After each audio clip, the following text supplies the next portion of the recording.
Dying at your job is an exit strategy, and it works well for you because you don't care anymore.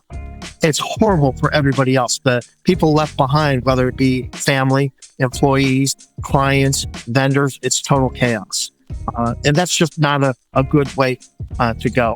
And so if you're prepared, you can actually have an exit point. But if you're not prepared, then the decisions are being made for you instead of doing it on your terms. So it's never too early to start. It's always too late. Kind of like planning for your own retirement when you're saving money, right? Start as early as possible. Business owner wanted $750,000 for a business that was worth about $350,000, and ended up selling his client list 2 years later for $15,000. Because again, he put this artificial number out there, and then he was checked out, not running the business, and it started to deteriorate. He was lucky to get $15,000 when he could have walked away with $350,000. Now, I get it that $750,000 was better than $350,000, but $350,000 is better than $15,000. Founders know how to start a business, but most don't do what it takes to plan a successful exit. So I'm bringing back Brad Scoffin from Advanced Business Brokers for a special episode today to break down what it really takes to make your business sellable and how to prepare before you exit so you don't leave money on the table. Welcome, Brad. Thanks, Judy. I appreciate you having me because obviously this is something that's a passion of mine, also what we do for a living.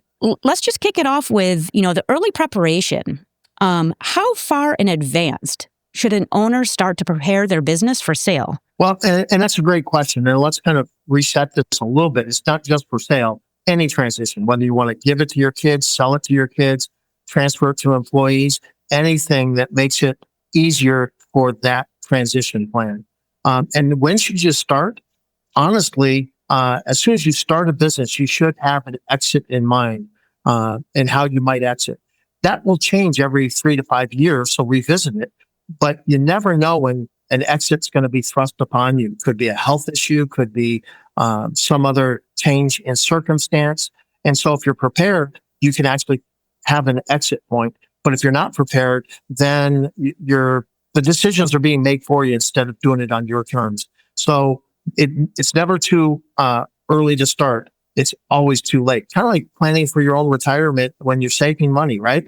Start as early as possible. Yeah, that's great. Great analogy, great advice.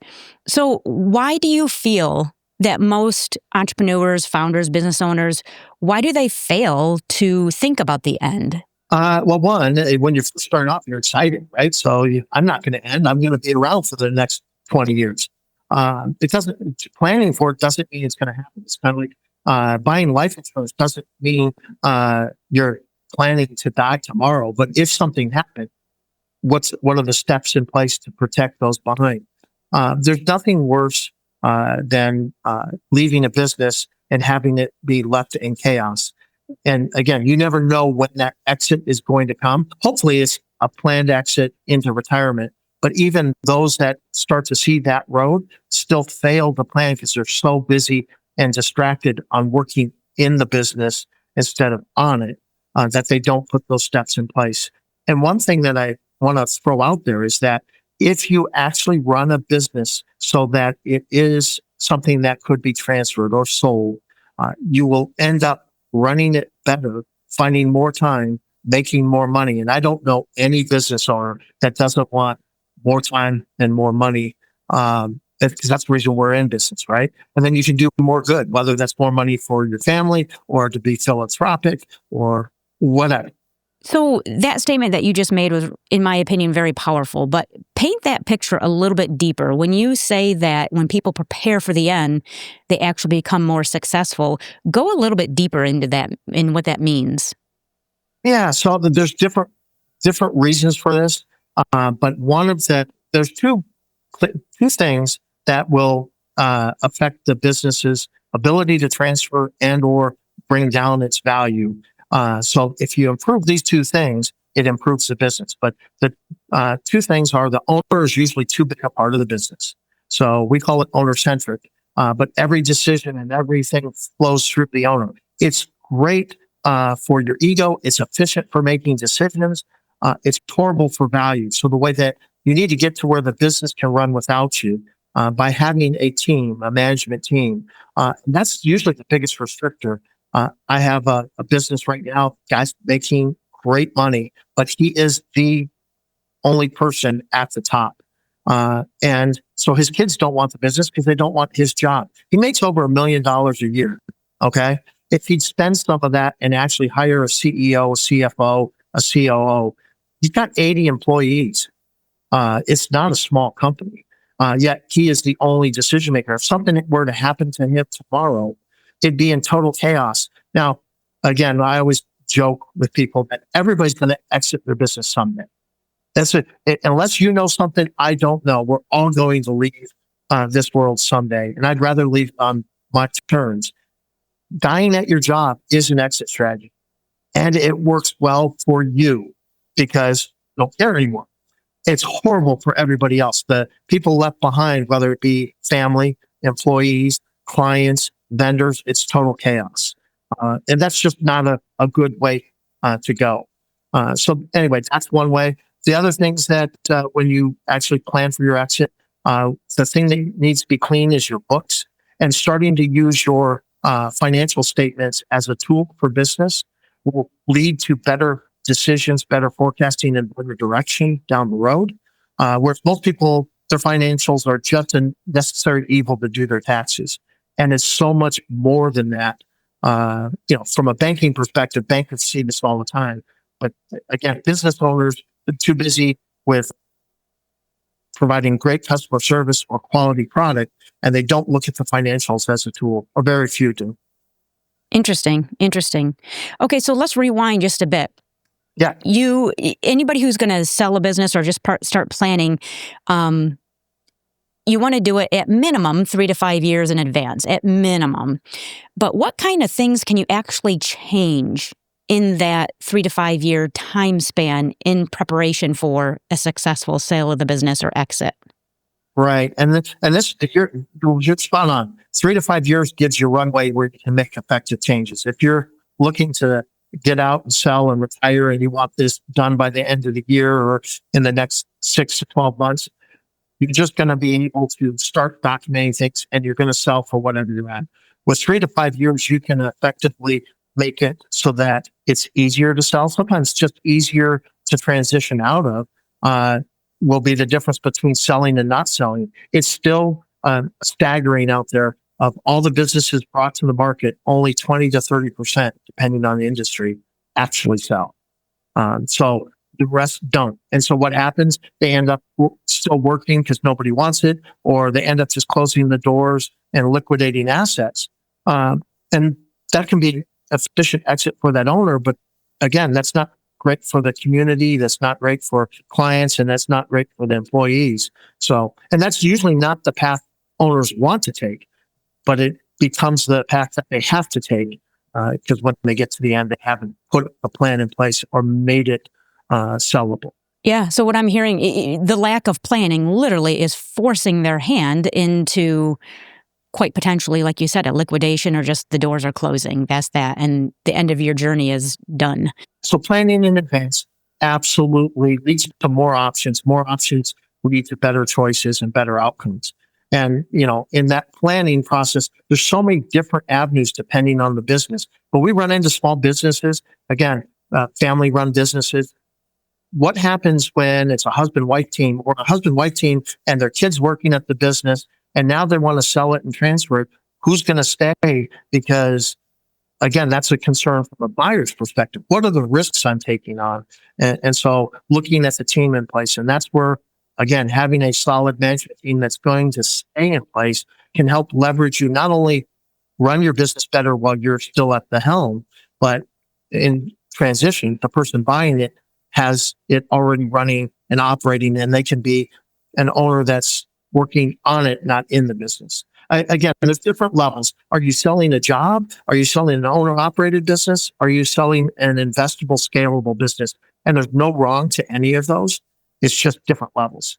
So can you give me an example of how a business might be able to effectively start to reduce some of that owner dependency and relinquish so that it becomes a more profitable or a business that people are going to look at to buy? Yeah. So there's a couple of different examples here. We had a manufacturing firm where two guys had done a great job, built a nice business, but they built it so big, their likely buyer was going to be private equity. Private equity wants to buy a business intact with the management team in place. Well, they had been running this business for, I think 6-7 years, and their plan was to be out in 10 total. That was their goal. And when I'm talking to them, it's like, okay, in 10 years, do you want to be on the market to be sold, or do you want to be on the beach? And it's like, oh no, in 10 years, we're out of here and on the beach. And it's like, well, then you need to sell today. And we weren't trying to force anything, because private equity is going to want the management team, which happened to be these two guys, to run it for 3 to 5 years and run it until they can successfully replace that team. They're not buying it to put somebody in place. They want to keep it intact. So as you grow bigger, and if the likely buyer wants to buy it as an intact group, if the daily operations and daily decisions are on you, you might have to stick around for another 2, 3, 5 years when you were planning to leave as soon as this was done. The other side of that is just, again, in that building a business, again, you can have a job, you can have an owner operated, you can be, the president of your company, but let's elevate you to the next level of being the chairman of the board. When you take larger companies, the chairman of the board isn't coming in and running daily operations, isn't hiring and firing, isn't overseeing anything other than the big direction of where things are going. And once you're at that level and the business is running efficiently, guess what? You may not want to sell it. You may want to keep it around as a family legacy, and you're still making the decisions. Again, more options open up. And if it's running that way, it becomes more valuable to the next guy.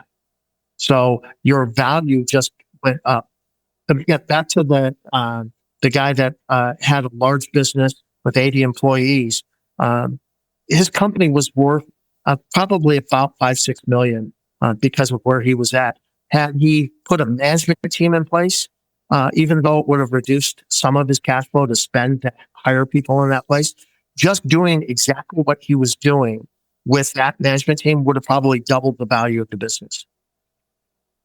Because, again, look at it this way. If that owner, if he gets hit by the proverbial bus tomorrow, everything that went through him is in disarray. All that tribal knowledge, all of that, decision flow and process, it all comes to a grinding halt. Versus if he had a team under him and something happened, oh, God forbid, their business can run on its own. And the one way to look at it, can you take a long weekend? Can you take a week vacation? Can you take a month vacation? Can you take 3 months off? Like, how does the business affect it? If you say that, hey, I took a long weekend and I come back and I'm buried, there's nothing wrong with it. But it means the business is very dependent on you. If you could take 3 months off and come back and you have to fix 1 or 2 minor things, but the business is humming along, that's a truly investable business and will have more value because of its independence from the owner. I love your analogy earlier that selling a business is like planning for retirement. Because there really are, just listening to you, I'm learning a lot. There really are a lot of little things that probably the average Joe just does not think about when it comes to selling a business. Very interesting. From a risk perspective, and we've talked a little bit about this already, but maybe you can expand, like, what should owners be looking for to really fix or improve the sale of their business? We've talked about the people factor, but is there anything else that you can think of that would help? Yeah. So one thing is just to put on a different hat. You own this business. It's great.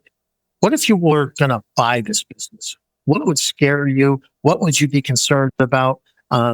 What would be the areas that would be areas you'd want more information on? Because most people, like you just described, I've built a great business. I have a great name. The community loves me. All my employees love me. And I make a decent living. Great.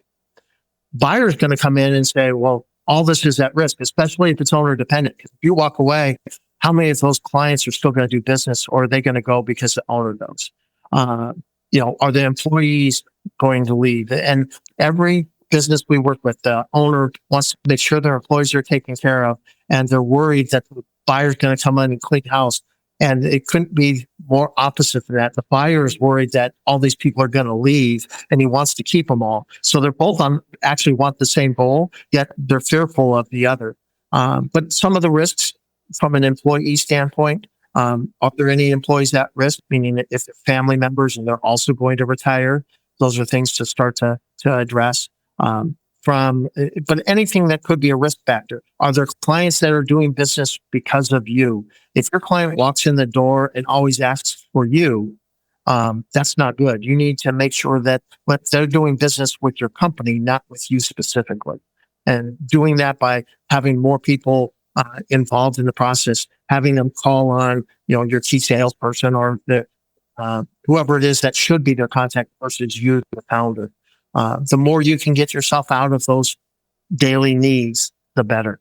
That's de-risking. The other things are, client contracts. Look at, do you have customer concentration issues? Do you have one client that's more than 10, more than 20, more than 30% of your revenue? It doesn't mean shrink them. It means grow others so that they're not as big a percentage. We had one client, one of their clients had over 50% of their revenue. Oh, and that client was in bankruptcy. And the client says, oh, that's great because the courts make them pay me on time. He didn't see that as a red flag. Yet, look at your reaction.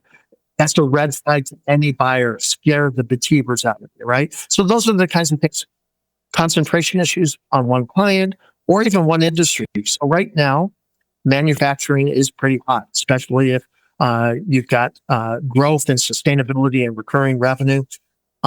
However, if your manufacturing is more than 20 or 30% in automotive, it's less desirable. And so again, but the thing is that people just say, oh, manufacturing, I see online that manufacturing hot and they're getting great prices.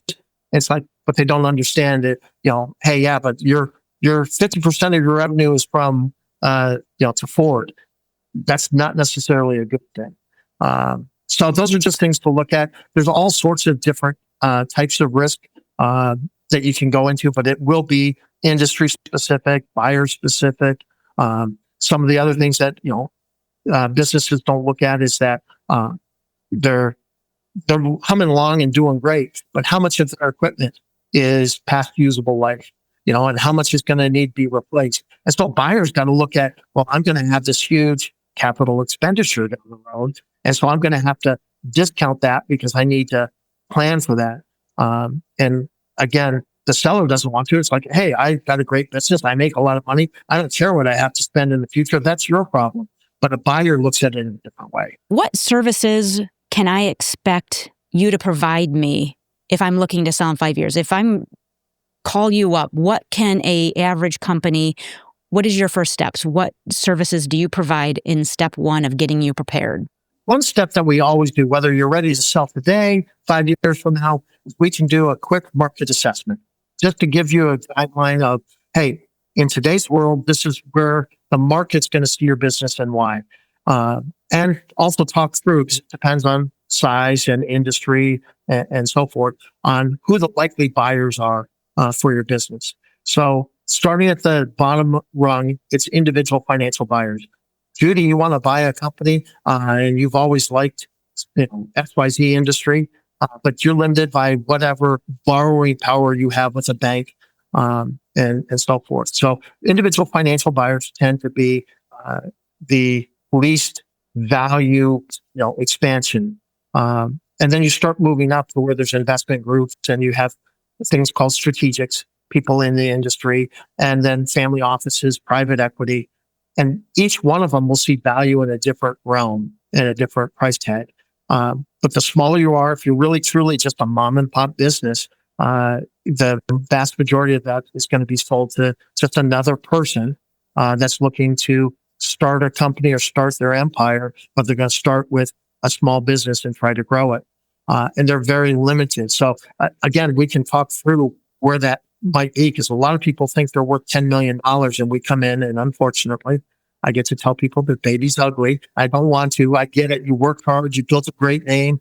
You built it from the ground up, put all the blood, sweat, and tears in, but it really is limited based on cash flow and what are the risks.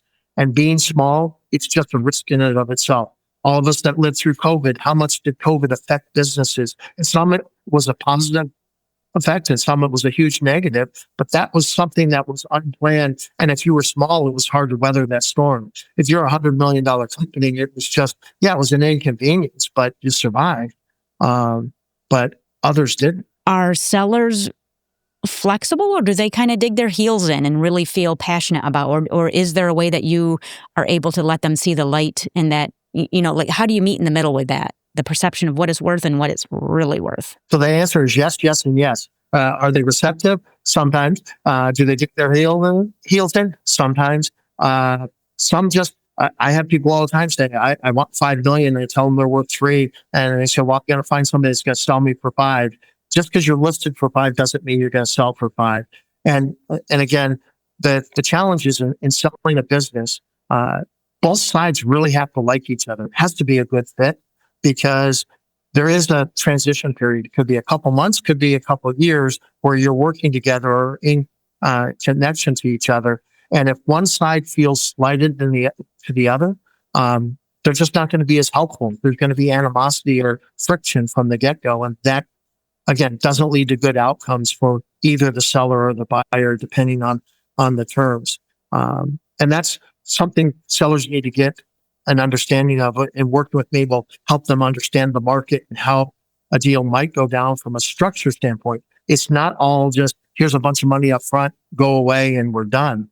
There's usually structure to it depending on, and again, these are the tools buyers have to mitigate risk. If there's potential risk, they usually will structure a deal in payments over time. And I don't mean seller financing where they're paying you over 20 years, like buying a home on land contract. I'm just talking about there might be milestones or, hey, making sure certain clients stayed and then we'll pay you the rest. Or there might be bonuses based upon certain things.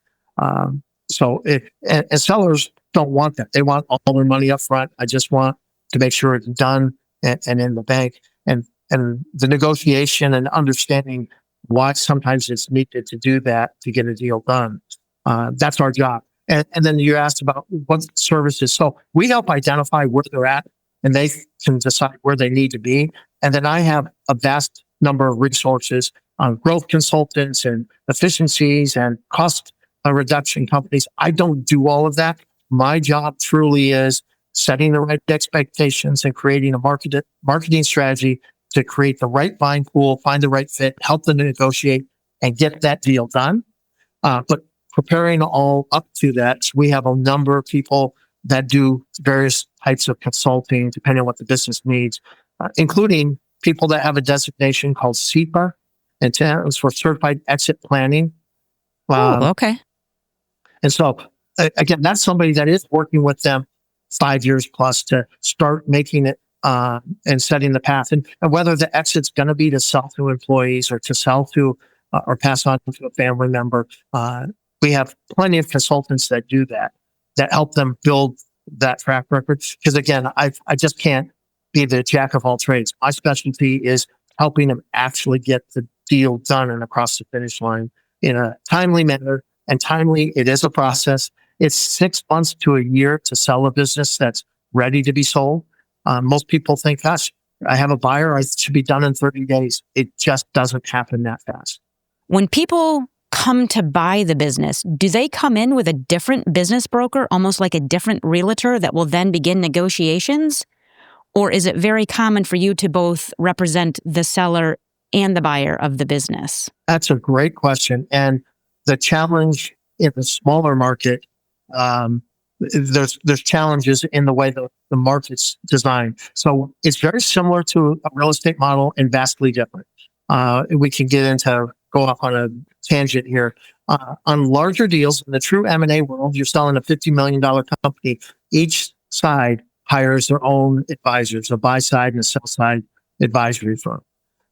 When you get down into selling a small business, let's just say below $10 million in total value, typically there's a sell side agency that's helping create the buying pool, helping do the negotiations. And then the buyer is usually working without a representative. And it's only because it's hard to design buy side work. We do some buy side work, but doing buy side work, not every sell side will split like real estate agents do. And without getting vastly into the weeds with that, buy side people are usually working with their banker, their attorney, and things like that. And so when we're working with that buyer, we help them through, but we represent our seller and represent the deal. And then we give guidance where we can to them without going against representing. But most of our business is on the sell side, helping the seller get prepared, helping them negotiate. And then our job is, consultant, salesperson, coach, cheerleader, psychologist, and all that, because the emotional roller coaster that people go through, it is a huge challenge. And the other thing is that my job is to help you get the deal done. Most people think, oh, well, I'm getting called because right now there's a ton of noise, phone calls, emails. I want to buy your business. And then I've had one right now that has done that twice now and wasted 6 months' time on each one, and it didn't go anywhere. My job is to help you create the buying pool and get that vetting process so that you're talking to the very few that are the right fit, so you can focus on running and growing your business. Because nothing's worse. I have one right now that went through this process, and at the final stages before closing, they call it retrading. That they got renegotiated because the person, again, doing it on their own. I have no problem with that, but the process takes a lot of time and effort, and so it got them distracted from their business. And so 6 months later, when they're looking at the financials plateaued or actually saw a downturn. And so the person buying it has to assume, okay, wait a minute, this isn't that company that's been growing and going off to the moon. It's flatlining or starting to go down. And so again, that's a risk factor. And so that the business ended up being sold for a lot less than they could have been had they just focused on running the business. Things I've never heard or thought of, but very interesting when it comes to that. So above and beyond kind of a trailing 12-month cycle of your sales, like what are some common reasons that a sale might fall apart during the process, and how can the owners avoid them? Some great things to think about is, and we try to always get it. This is the psychologist hat we have to wear. What are you going to do next? If you're not ready to be gone from the business, and maybe you're going to work in the business for 3 to 6 months, maybe you're going to leave. But if you don't know what you're going to do next, you'll self-sabotage the deal without knowing it. You'll slow play things, because once momentum stops, buyers get spooked. Even if it's just there's a valid reason. So that's something to keep going. And that's my job, is keeping the momentum going, either on the sell side or the buy side. But we had one where it was 3 days before close, and we always joke the guy wasn't ready to be at home with his wife. But his sense of purpose was going in every day, and he didn't really know what he wanted to do next. He didn't know what his next chapter was going to be. We had another one but we weren't part of this, but it was a fairly large deal. And the firm that was looking to make the acquisition put a lot of time and effort in, and less than a week before the actual closing. So all the documentation was in place and everybody had gotten to the agreements and things like that.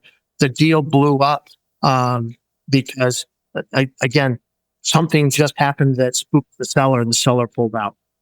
And I don't know all the details on that one. So just being the seller readiness. Are you truly ready to let go? Because we do know it's your baby. And so it will be an emotional roller coaster. And that's where we help smooth things out, because we get sellers all the time that get spooked when the buyer all of a sudden goes quiet. And it's like, no, they're not quiet. Their attorney just went on vacation for a week. People take vacations, but a week vacation delays things by 3 weeks, and so that's why we're having a lag time. And so just helping people understand that, keeping them talking. And so there's all sorts of reasons that they can fall apart. Some are controllable, some aren't. But open communication better communication, and then being mindful of the business, because you want to sell a business or you want to buy a business that's continuing to grow and hum along, not something that's all of a sudden something's changing and I don't know why, and that spooks you. Maybe hit on that a little bit about the mass exodus due to Yeah. aging out, but then also, what are buyers looking for? So they call it the silver tsunami. It's all the baby boomers. The stats are, again, staggering. In the next 10 years, more than 73% of businesses will change hands. Of that, the reason being is that 51% of all privately held businesses are owned by a baby boomer. So that's the vast majority of the ones that are changing hands. Others will change hands because of other reasons. But in 10 years, that right now they're predicting 73% of all privately held businesses will trade hands. And that's going to be over $14 trillion worth of value. So what are buyers looking for? This is where it gets very interesting. The market, even though that there's a lot of opportunity coming because of this, the market is getting very discerning about what they're looking for. And it is about quality, and quality from a numbers standpoint, because that's what a buyer's buying. I'm buying a business that's able to do these things and generate revenue. I got to pay off a loan, or I want a return on my investment. So I need to make sure that it's still there, especially again on some of these smaller ones where that owner may be having to put up their own home as collateral to buy the business. They have a personal guarantee. And so they need to make sure that there's quality behind that. And that's right now, just because you have a business, just because you have a good name, and just because everybody loves you, doesn't mean you're worth $10 million. There has to be processes in place. There has to be predictability. There have to be profits that support all those numbers. And so we're seeing the quality of businesses brought to the market. There's a bunch of less quality, and there's a smaller shrinking pool, but higher quality businesses are definitely seeing price increases because there's less quality. So there's more people chasing those. And right now, you're saying, what are buyers looking for? There is so much money on the sidelines right now looking to buy businesses. So it's still a seller's market, but it's a seller's market for somebody who's run well. It's not a seller's market just because it's a seller's market. So if you're not run well, you are going to feel like you're getting lowballed, and it's all about, hey, there's just too much risk here. I have to pay appropriately for that risk, which means lower. Whereas if you run well, it truly is a seller's market where we're right now, this year, we're seeing an expansion of value on those quality companies. The challenge is there's just less of those because most people, again, wait till, okay, I'm ready to be retired. Where's the truck backing up with my $10 million? And they've done nothing to put, are your processes documented? Does everybody, is everybody going in the same direction with the company? Do they all adhere to the same core values? There's all sorts of little things that you could talk about that make a quality company, and things like that, and customer concentration issues, and the quality of their earnings. And that is going to be a big one as you get bigger, because you will go through what they call a quality of earnings report.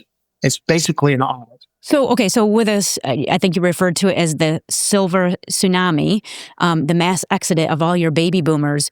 In your opinion, based on what you're seeing, do you feel that the next generation, the next wave of business owners are well equipped to become successful business owners? There's a lot more education going on to what they call ETA, or entrepreneurship through acquisition.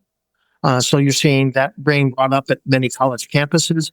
The challenge is with that brings a lot of noise. I see so many ads online. Oh, you can buy a business that's generating $250,000 of cash flow, and you can do that in 90 days with little or no money down. And it just doesn't work that way. There are businesses, you can find one that's generating $250,000. Doesn't mean you're making $250,000, because again, to buy that business, it's going to cost X. And unless you have X in the bank, you're going to have to borrow that money, maybe an SBA backed loan because there's not enough collateral in the business. Smaller businesses generally don't have enough. So there's a cost to that. And so that's going to eat up some of that cash flow. And so again, slow and steady wins the race, right? There's no get rich quick, but there is a great opportunity to find good businesses because, again, you're the founder's hustle here. How many people have founded more than one business, and failed at one, learned, started the next one? The hardest thing in this world is to start a business. Well, instead of starting one, why not learn from somebody's mistakes and yet they survive? And now you're building on something that actually does work. Now some of these businesses need to be brought into new technology with AI and things like that, but that's where you can add and breathe new life and take something to the next level. Or a lot of these businesses, the owner makes a great living and they got their house paid for and their toys are paid off, and there's no drive for them to get to the next level. But if you can take it to the next level and truly scale a business, and this is the reason that a lot of these small investment groups and family offices are excited about buying these baby boomer businesses, because they've been run well enough and they can add business acumen and they can take a $3 million business to a $10 million business with just some simple adjustments in how the business is run. Again, some people and processes. It's all about people and process. And so taking something from 3 to 10 million is a lot less risky when it's already generating enough to support the starting. So why start it from scratch? And that's why venture capital buys into startups. They're looking for home runs right off the get-go. And so they invest lots of money in lots of different areas, and they need that one that's a huge home run versus buying into a business and through acquisition, and entrepreneurship through acquisition is looking for singles and doubles and just building a nice platform. And you can start building an empire as well with businesses that are related and things like that. So there's a lot of money. There's a lot of good education. There's a lot of great books out there. From a sell side, I think we've talked about this before. Built to Sell is a great book. From the buy side, there's another good book that is out there called Buy Then Build. Buy Then Build. Okay. Yep.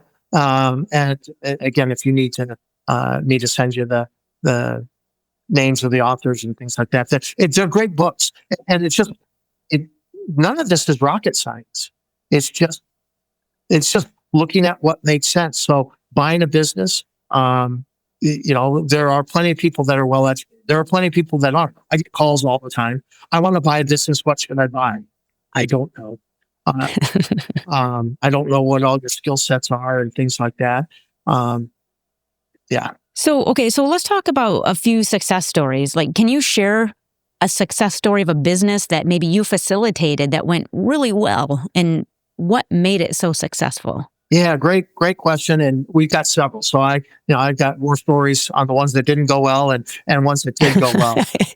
One that I'm using as a case study with another group here in town, because they've asked me to put some case studies on where entrepreneurs have come in, was actually a business, small manufacturing, niche manufacturer. But we had private equity looking at it. We had a strategic, we had a small investment group, and then we had an individual financial buyer. And the individual financial buyer was slightly at the bottom end of the range of total dollars, but he was the son they never had. The business owner was 82 and, sharp as a tack, but wanted to start spending more time with grandkids. And so, the best offers came from some of those others. A strategic, I think, was the highest offer. But the person this was a small business with, 10 employees. They wanted it to be more of a community feel and more with the community aspect of the family within the employees. The neat part about it is that 3 years later, the owner still meets with the new owner about once a quarter to come in and just see how things are going and see the legacy that's been continued on. So it is possible. Now, again, the reason that this was a success and went that direction is this owner wanted to sell at a fair price, but wanted to make sure employees were taken care of, clients were taken care of, and the community impact was small.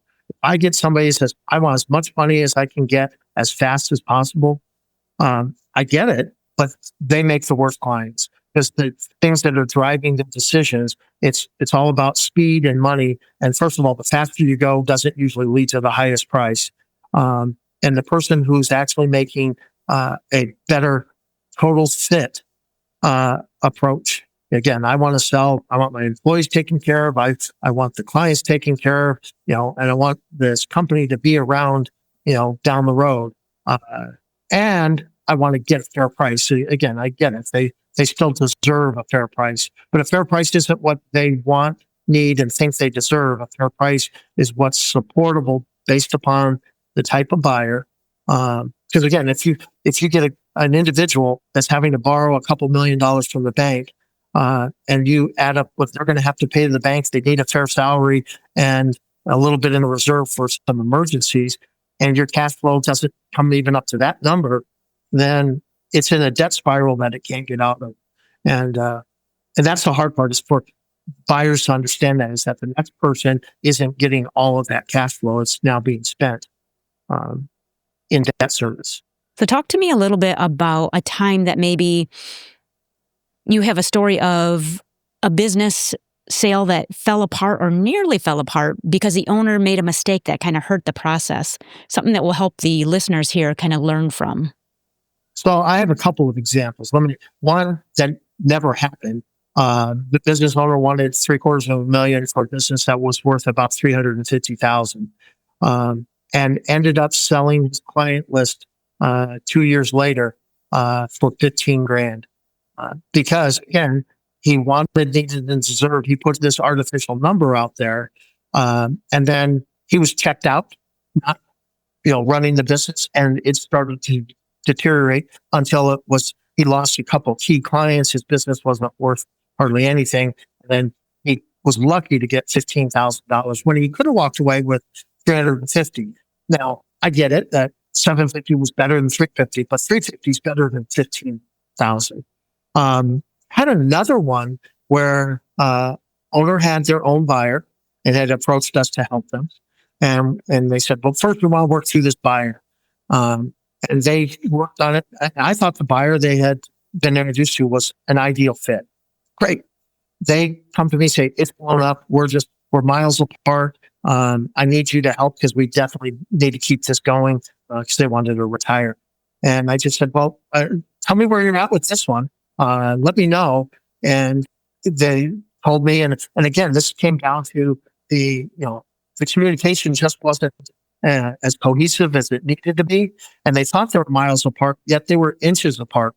And I just said, look, let me see what I can salvage here. Because I think this is a good buyer. And they said, oh yeah, we love them, but we're just not there. Well, it's just, it's that lost in translation. Both speaking, the same language, but they're speaking different dialects. They can't quite understand, or they think they're way off. Well, within 2 weeks, we had them back to the table, and the deal closed within a month. So it was all about that communication. We did have another failure again. Guy wanted to sell his business as fast as possible. I didn't care who it was. The most money as fast as possible. Ended up selling, but it wasn't an ideal buyer. And the business definitely struggled. They lost employees. Business deteriorated after the sale. And again, that wasn't our recommendation, but that's where he wanted to go. And it is tough because when you make those decisions, you don't necessarily look at the ramifications of that. And it did lead to challenges because that seller wasn't just out when they bought. There was some seller note. There was some other money at risk from rents and things like that. And so it led to some challenges because he did not have a great relationship with the buyer because they just were not the right fit. And so right fit is hugely important, especially when there's a lot of ties that go on after the deal closes, whether that be landlord, whether that be, some payments through a seller note or some structured payments down the road. Because there was a lot of things there's real estate, there was inventory, and there was a structured note on that one. And all of it went sour because it was just the wrong fit.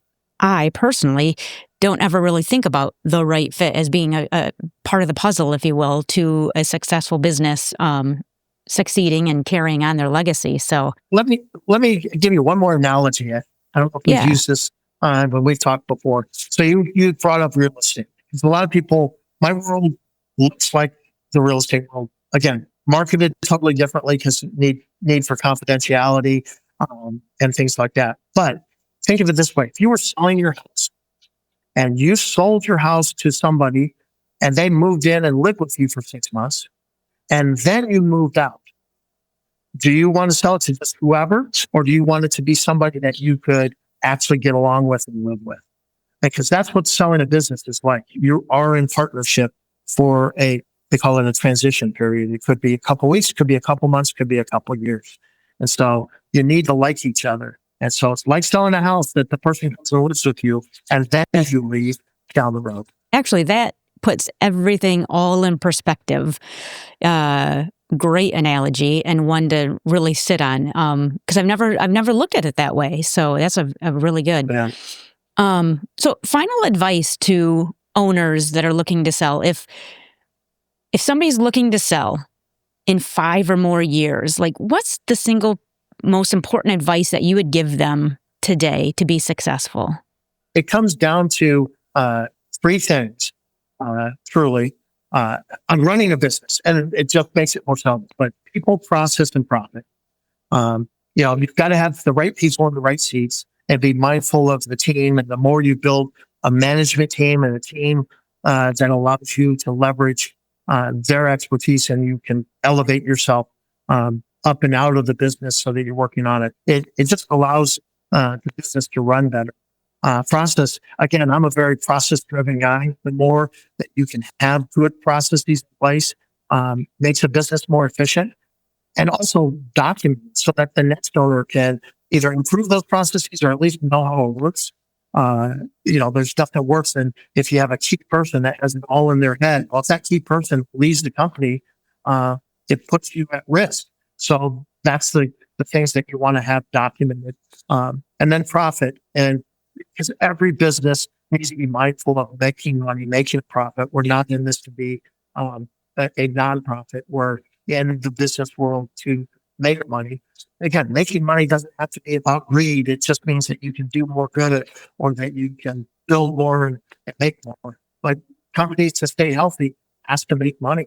Whether you reinvest it back in the company or you do it to give bonuses to the employees, there's all sorts of different ways. But people, processes, and profits. If you're mindful of those 3 things, it will lead to a better business, lead to more fun. And guess what? It will make it easier to sell. Sometimes people say, well, if I do these things, do I get more money? And my answer is it could be infinitely more money because you might sell versus not selling at all. So, even though you may be limited, you ought to get your proverbial $1 million instead of 10. $1 million's better than 0. I would not want to own a bar or restaurant. But, I've invested $1 million in the build out and doing all this great stuff, but I'm just done. I want to sell this for $1 million. Well, how much do you make? Oh, we lose 10 grand a month. I'm sorry. You can't sell a business that loses 10 grand a month. No, not sure there's a buyer out there. But that's where you come in, and that's where your expertise, I think, lends hand over hand perfectly for the audience. So, yeah, selling a business can be complex, but the good news is you have yourself, Brad, over at Advanced Business Brokers, who will literally navigate and lead you through the entire process. So it's not as daunting as what it seems when you contact the right business broker. Do you have any last parting words of advice? Sure. And I'm always happy to be a resource. I would say I'll educate all day long for free, but I won't work for free.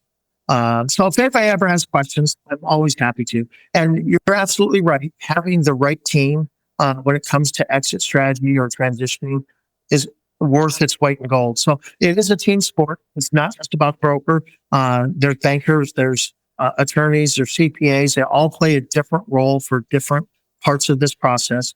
And so you'll want to have a good team depending on what you're trying to accomplish. It's about honesty and transparency to help you see where you can go. And so starting early, you actually have runway to make changes and make adjustments. If you're starting that you want to be done within the next 3 to 6 months or even in the next year, you can clean stuff up a little, but you're not going to substantially move the needle. Right. Wow.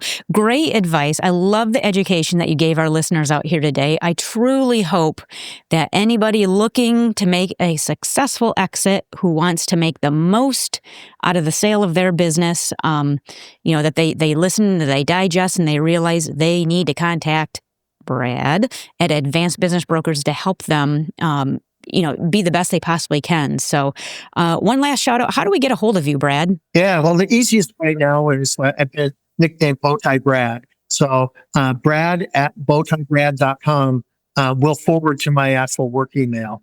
And you can reach me there. And then, or you can look at our company website, which is abb-businessbrokers.com. Brad, thanks again. Your information is invaluable. And if it changes just one person, their ability to have a successful sale, then this entire episode has done its purpose. So thank you for your time. Absolutely appreciate it. And I look forward to talking to you again soon. Well, thanks for having me. I appreciate it. Thank you for tuning in to this week's Founders Hustle. I would absolutely love to know what resonated with you the most from today's guest. Go ahead and drop me a comment if you're watching this on YouTube. Also, if there's a future topic that you'd like me to touch on, go ahead and drop that in the comments as well. But no matter where you're watching or streaming your favorite shows, hit that subscribe button. Follow me on social media. Tell a friend about this. I would love the support. But in the meantime, keep living, keep growing, and keep hustling, because you are meant to do great things. See you next week.